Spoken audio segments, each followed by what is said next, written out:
Hallelujah. प्रभु की स्तुति हो, परमेश्वर का धन्यवाद हो। आइए हम प्रार्थना करेंगे।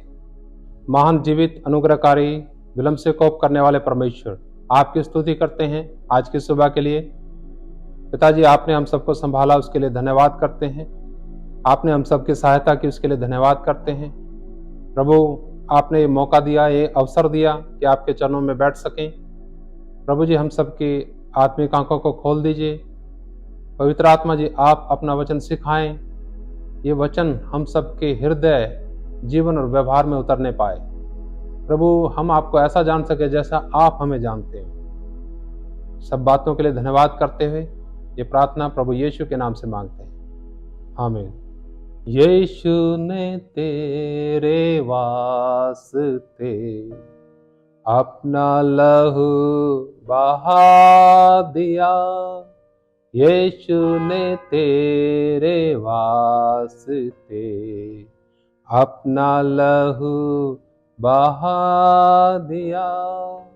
इसके एवाज में दिल अजीज यीशु को तूने क्या दिया।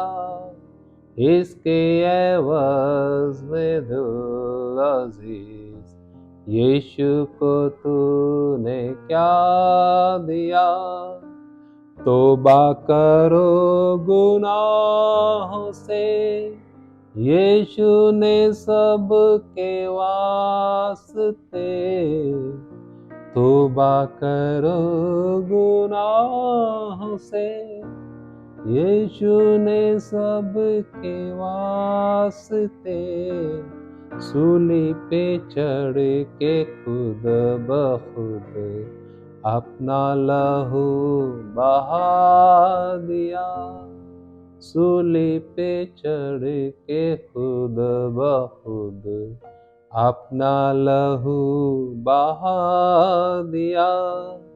यीशु ने तेरे वास्ते अपना लहू बहा दिया। हालेलुया। प्रभु की स्तुति हो। प्रियो, प्रभु यीशु मसीह जी ने आपके लिए, मेरे लिए अपना लहू बहा दिया।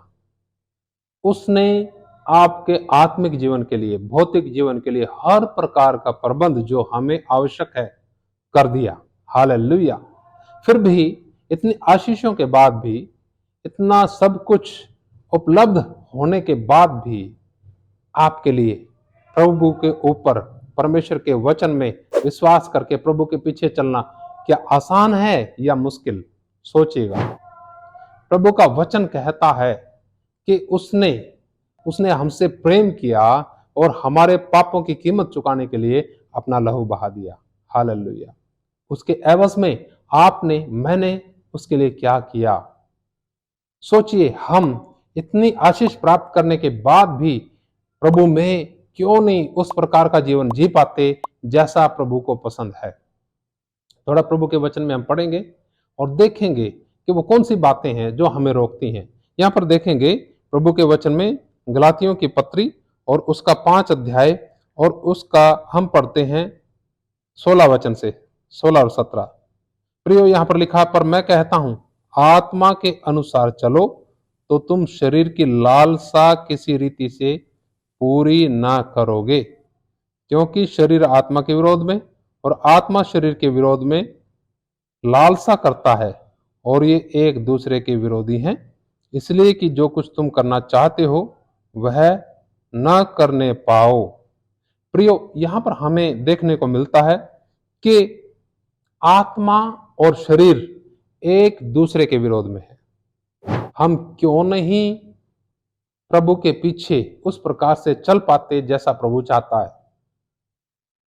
स्पष्ट हो जाता है इस वचन को पढ़ने के बाद। लिखा, आत्मा के अनुसार चलो तो शरीर की लालसा किसी रीति से पूरी ना करोगे। मुख्य तौर से इन दिनों में लोगों ने सेवा सेवा सेवा इसी के ऊपर ज्यादा फोकस किया, लेकिन स्वयं के जीवन में हमें प्रभु के पीछे कैसे चलना है इसको तिरस्कार किया हुआ है लोगों ने। इसलिए हमें जो हम देखना चाहते हैं वो नहीं देख पाते, जो फल हम प्राप्त करना चाहते हैं, जो हम देखना चाहते हैं वो नहीं देख पाते। चाहते तो हम अच्छा है, लेकिन चलते उसके विपरीत हैं। सोचिए वो फल, वो हमारा लक्ष्य किस प्रकार से पूरा होगा जो परमेश्वर ने रखा हमारे सामने। यहां स्पष्ट बताया गया, आत्मा के अनुसार चलो। आज आत्मा के अनुसार चलने वाले लोग बहुत कम हैं। आत्मा का पहला फल आप सबको मालूम है क्या है, इसी में लिखा है। यहां पर जब हम पढ़ेंगे तो हम पढ़ेंगे 22 वचन में लिखा है, पर आत्मा का फल प्रेम, आनंद, शांति, धीरज, कृपा, भलाई, विश्वास, नम्रता और संयम है। यहां पर 9 बातें लिखी गई हैं, लेकिन सबसे प्रथम जो लिखा गया वो लिखा है आत्मा का फल प्रेम। जब आप में, हम में प्रेम होगा उस सर्वशक्तिमान परमेश्वर पिता का, जैसा उसने लोगों को देख करके तरस खाया और लोगों के लिए प्रबंध किया उनके उद्धार का, प्रभु यीशु मसीह को भेज करके कि उसने आपके और मेरे पापों की पूरी पूरी कीमत चुकाई बलिदान देने के द्वारा। उसने अपना बलिदान दिया, उसने हमसे प्रेम किया, निस्वार्थ प्रेम किया, ऐसे लोगों से प्रेम किया जो लायक नहीं थे। तो प्रियो, आत्मा के अनुसार कैसा चला जाएगा? जब हम में ये प्रेम होगा, परमेश्वर का प्रेम होगा। जिसके अंदर परमेश्वर का प्रेम होता है उसके अंदर परमेश्वर के लिए चाहत, भूख और प्यास है। वो फिर अपने लिए नहीं जीता, वो उस प्रभु के लिए जीता है जिसने हमारे लिए अपनी जान दी और फिर मुर्दों में से जी उठा। हालेलुया, प्रभु की स्तुति हो, परमेश्वर का धन्यवाद। आज का वचन के लिए एक और मैं मनन के लिए एक और वचन लूंगा, आप निकाल लीजिएगा। पहला यूहन्ना उसका 5 अध्याय और उसका 3 वचन पढ़ूंगा। क्योंकि परमेश्वर से प्रेम रखना यह है कि हम उसकी आज्ञाओं को माने और उसकी आज्ञाएं कठिन नहीं हैं। प्रियो, हमने देखा आज और हम देख रहे हैं कि किस प्रकार से हम आत्मा के अनुसार चल के परमेश्वर को प्रसन्न कर सकते हैं। लेकिन आत्मा का पहला फल क्या है? प्रेम है। प्रेम ही हमें वो ताकत देता है जिससे हम आगे बढ़ सकते हैं, जिससे हम परमेश्वर को प्रसन्न कर सकते हैं। प्रेम का मतलब उसकी आज्ञाओं का पालन करना, और जो उससे प्रेम करता है वो उसके लिए उसकी आज्ञाओं को मानना बिल्कुल कठिन नहीं है, क्योंकि वो परमेश्वर से प्रेम करता है। परमेश्वर से प्रेम का अर्थ ही यही है कि उसकी आज्ञाओं का पालन करना।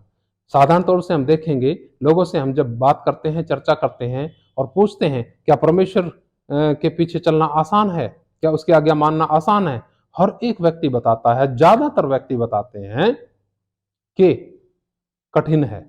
लेकिन प्रभु का वचन कहता है, यहां साफ लिखा, स्पष्ट लिखा है वचन में, जब हम पढ़ते हैं 3 वचन में, पहला यूहन्ना 5:3 में, क्योंकि परमेश्वर से प्रेम रखना यह है कि हम उसकी आज्ञाओं को माने और उसकी आज्ञाएं कठिन नहीं हैं। प्रियो, उसकी आज्ञा क्या है? बहुत सी उसकी आज्ञाएं हैं। जब प्रभु यीशु मसीह जी ने बताया, मत्ती का सुसमाचार उसका 28 का 18 से आगे, वो सारी आज्ञाएं हैं और वहां पर बताया गया ये आज्ञाएं दूसरों को मानना सिखाना है। हालेलुया। लेकिन होगा कैसे? जब हम आत्मा के अनुसार चलेंगे, आत्मिक बातों की खोज में रहेंगे और आत्मिक तौर से अपना जीवन जिएंगे, तब हम परमेश्वर को खुश करने पाएंगे और जो हम देखना चाहते हैं वो देखने पाएंगे। फिर हमारे इस सवाल का भी जवाब मिल जाएगा कि हम क्यों नहीं प्रभु के पीछे चलना तो चाहते हैं लेकिन चल नहीं पाते। स्पष्ट बात यहां पर हमें समझने को मिलती है आज कि जब हम शरीर के अनुसार चलेंगे तो आत्मा में परमेश्वर की इच्छा के अनुसार परमेश्वर के पीछे हम नहीं चल सकते।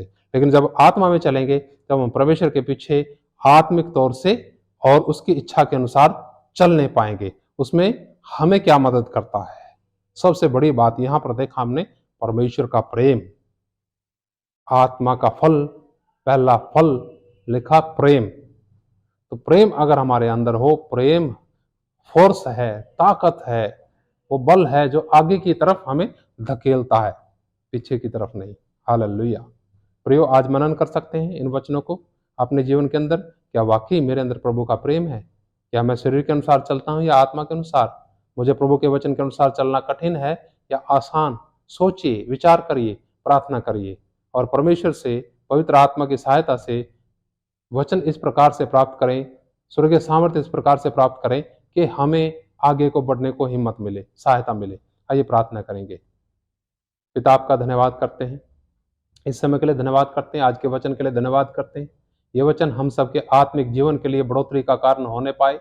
प्रभु जी, इन वचनों के द्वारा हम स्वर्गीय सामर्थ्य प्राप्त करें और प्रभु वो बातें जो आपसे दूर लेके जाती हैं, मैं इस समय प्रार्थना करता हूँ अपने भाइयों के लिए, बहनों के लिए, जितने नौजवान वचन देखते हैं। अब प्यारे परमेश्वर सबसे बात करें और प्यारे प्रभु जी, और वो बातें जो प्यारे पिता आपसे दूर लेके जाती हैं उनके ऊपर जय प्राप्त करने पाए मेरे प्रभु जी। हालेलुया। एक भी आत्मा नष्ट ना हो, हर एक को शाश्वत अनंत भरपूरी का जीवन मिलने पाए। धन्यवाद मेरे प्रभु, आपने हमारी दुआ सुनी।